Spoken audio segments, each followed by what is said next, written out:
What's going on YouTube? This is Greg back with the Super 6 Charger, and I know it's been a minute since I made a video. Actually, I made a video about 5 or 6 days ago, and it accidentally got deleted. And I got to apologize to some of you guys who made a comment on it or asked me a couple of questions, and I wasn't able to get back to you because I accidentally deleted the video, man. So I'm still new to this uploading thing. I think I'd have it by now, but I was having a lot of trouble uploading that video and thought there was two of them, and I accidentally deleted them. So I'm gonna try to remake the same video and cover some of the same stuff I covered in that video. And as promised in that last video I made prior to that one, I had a performance mod I wanted to share with you that I had put on the car, and I wanted to go ahead and do that today. And there's the Super 6 still looking clean. She's actually a little dirty. I need to get home and wash her, but I want to show you this new little performance mod I have here, and it's actually that little guy right there. This is called the iDrive, and it's similar to the Pedal Commander. It pretty much serves the same purpose. It has some of the same functions, but it's a little bit different than the Pedal Commander. Again, this device, just like the Pedal Commander, makes up for the lag that some of these Dodge cars experience. It kind of increases the response time in the throttle and the pedal. So, but this particular one here is called an iDrive, and it was actually suggested by the guy who installed my supercharger. And I said, well, go for it. You know, if it'll make the car perform better, hey, go ahead and put it on there. He installed it. It only took him maybe about 30-40 minutes to put it on and make sure everything was right. But I love it so far, but I wanted to show you some of the functions on it. It's a little bit different. It's a little bit different than the Pedal Commander. So let me show you here. I'm gonna go ahead and I have to actually turn the car on. So let me turn this baby on. And the first thing I actually like about this, more so than what I've seen on the Pedal Commander, and I almost pulled the trigger on the Pedal Commander because I went and looked at it, looked onto some of the sites and read some of the reviews and watched some videos. I loved it, and my supercharger installer kept talking about a truck or an iDrive device. I think he was calling it a truck, and I didn't know what the heck he was talking about, but this is what he was talking about. But again, one of the first things I like about this one is I like the digital display, and it really adds, you know, a certain element to the interior lighting, you know, at nighttime.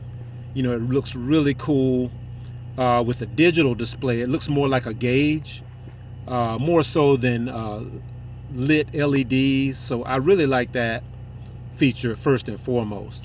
And the iDrive, as I understand, its technology was developed out of Australia. And I'm going to leave a link in the description of the website, or if you want one of these, where you can get it from.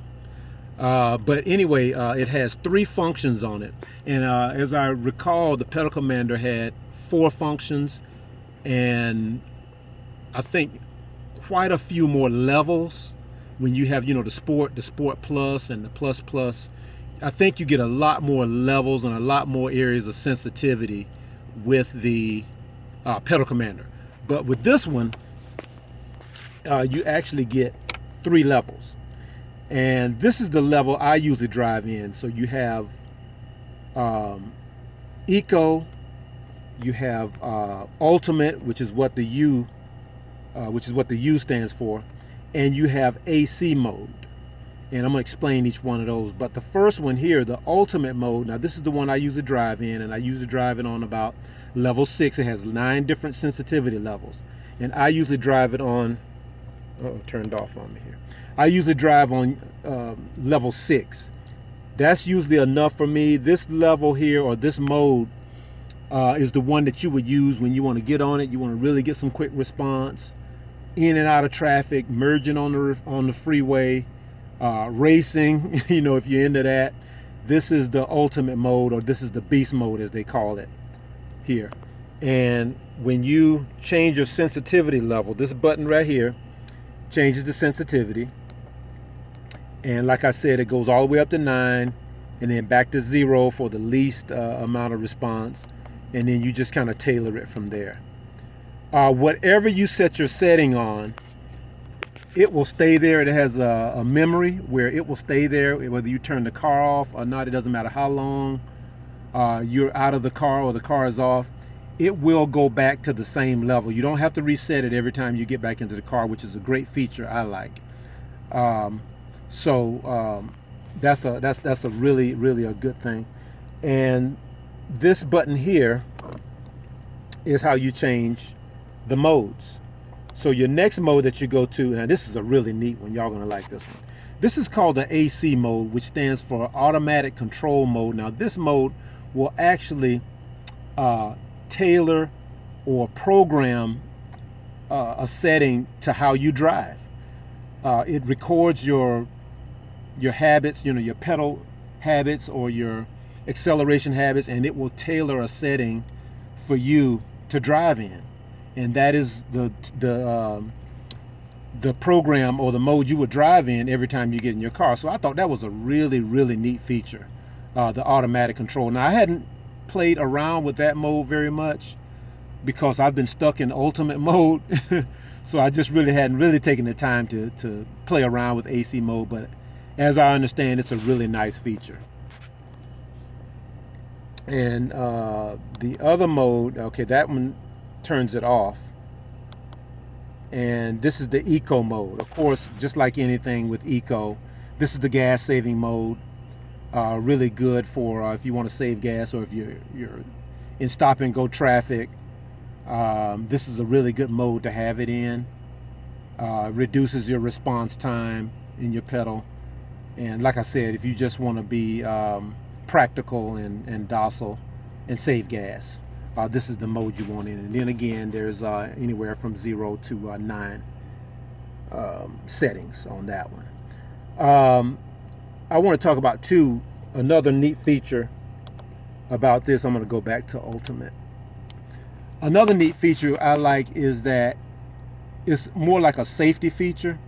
If you are in traffic, say I have this set in my regular mode of U6, and I'm in traffic, stop and go traffic where there's not a lot of acceleration and there's not a lot of pedal response, it will actually go to sleep and to keep you from, I would say, running into the car in front of you, depending on how high you might have the setting.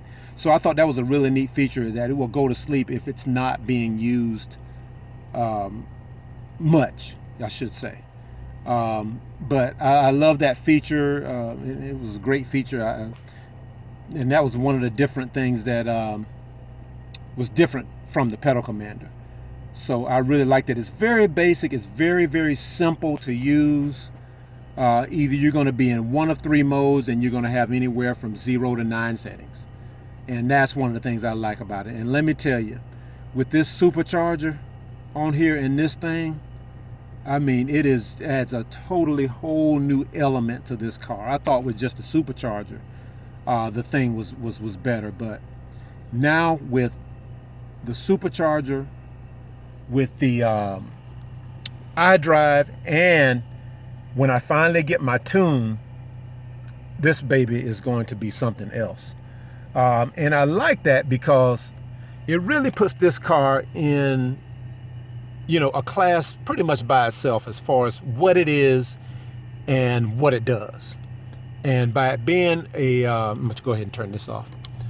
And by it being only a 3.6 liter V6, I'm going to tell you, this baby is a beast. And sometimes, when people see my car, I may get with really other Mopar owners, if this person maybe is driving a Scat or what have you, I will kind of get snubs, because they probably can identify my car. Really, they don't know what to think about it. They probably can identify my car as a 3.6 or a V6 with a hood on it or whatever. I think I'm trying to show off or what have you. But hey, man, I'm right there with them. I'm right there with them in power. With the supercharger on it, it's putting down 400 horsepower to the wheel. And that's just with this basic tune it's got. It's not even tuned yet. And I think with the exhaust, I'm getting a nice sound. I did another 0 to 60 run the other day. Now, I actually don't have, keep in mind, this is very, very basic. This is the bottom of the barrel base charger. And I'm not running any of the performance pages or anything. I have to get a taser for that, but I had to use my phone. I had to use the app on the phone. And this baby kicked out a 4.9. So with tuning and the proper steps in performance, it's capable of mid fours. So that is really saying something. And if you look back at one of Rip's videos, you'll see that they actually, with a tune, they actually made 442 horsepower on a 3.6 liter V6 charger with the Rip supercharger on it and a nice tune. So it really has potential. And that's what I love about it, man. I can keep building and going on and on and on with this car. And it performs beautifully. Now with this bass tune, like I said before, I'm actually getting some mistiming in the throttle response until I can get it tuned. It's got a little jerkiness in third, fourth, and fifth gear, which can be a little bit annoying. But we're gonna get all that ironed out over the summer.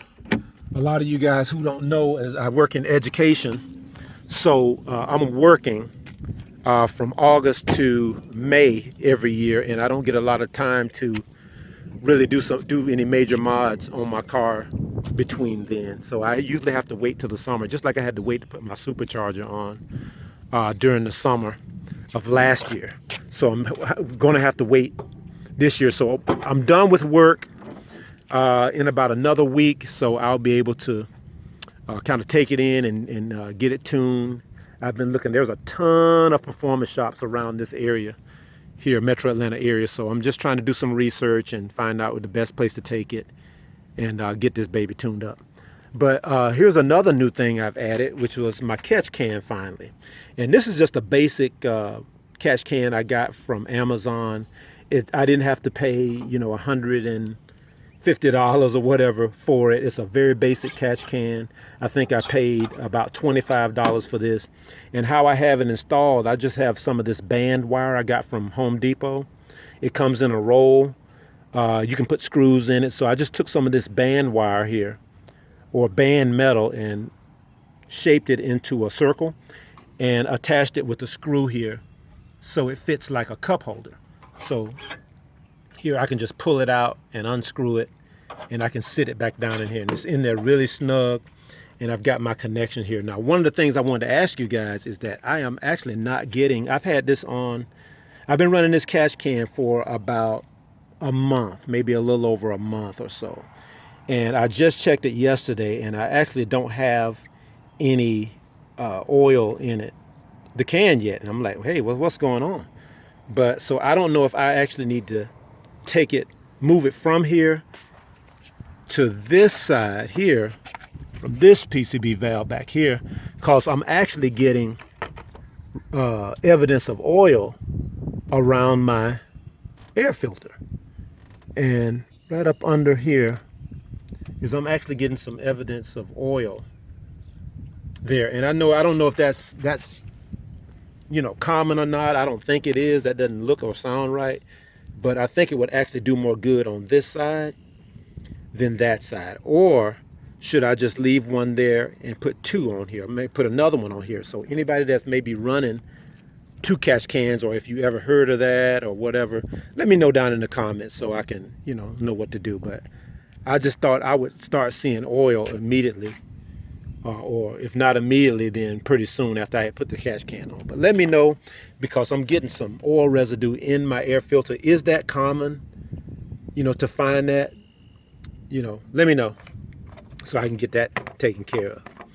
But other than that, man, that's pretty much the only thing I've done so far since the last time I talked to you guys. But like I said, man, I love this car. It's great, man. It's performing well. And to be honest with you, man, if I actually had the money, I would, you know, I would love a Scat Pack. I really would. But for me, and in my situation, as I said before in some other videos, this is it, man. This is what it is. So, and I'm just enjoying it, and I'm enjoying the modding, and it's interesting to see what the car can do, and it's not up to its full capabilities. And I'm right there with them. I'm right there with them. So, but that's pretty much all that I've done with the car so far since the last time I talked with you guys. But like I said, man, I've been enjoying it. And with the new added iDrive, man, I'm getting more power quicker. And I know I'm gonna have to upgrade, as I said before, upgrade my rubber and my wheels, man, because when I put it down, and don't let it be wet. When I put it down there, this sucker just spins and spins and spins. If I make a turn, even if it's dry, if I make a turn out of somewhere and immediately hit it, I mean, you talk about spinning. So I'm definitely going to need some bigger rubber on there, and that's going to come, like I said. So I have to kind of wait until I'm out of school, out of work, off from work, and get those things done. So one thing at a time. I think as far as appearance or cosmetic, I think that this is pretty much as far as I'm gonna go. I think I'm set, with that. But like I said, man, I've been enjoying it. So that's actually all I have for you guys this time. Thank you guys so much. I'm halfway between 400 and 500 subscribers. Thank you guys so much, man. I appreciate the love. And, I just make videos as I have things done with the car. I usually don't like to make videos, just to, with a lot of fluff and stuff. And I know sometimes, you can just vlog and just kind of talk a little bit. But, I pretty much usually make my videos when I have something that I've done or something that I want to share with you that I've done to the car. And I think that I get the most enjoyment out of that. And I love seeing other Mopar owners on the road, man. If I see another guy in a Charger, I'm usually looking to connect with them, and 9 times out of 10, they're not thinking the same thing, which is funny. And I wonder if some of you guys experience that, if you're always looking for guys to connect with other Charger owners when you see them. So, and Challenger owners, but Mopar in general. And that's usually, I love, man, hooking up with people and talking about these cars and learning from other guys that are modding their stuff. So I love running into guys like that and making conversation. So, but anyway, I don't want to keep this video too long. That's all I wanted to share with you. Like I said, let me know in the comments what you think about the catch can and your thoughts about the iDrive. All right. So look for another video about the test drive on the iDrive. All right, so I want to show you guys how it performs. So I'm gonna get out of here. Appreciate you guys. I hope all is well with everybody, and I'll see you in the next one. Later.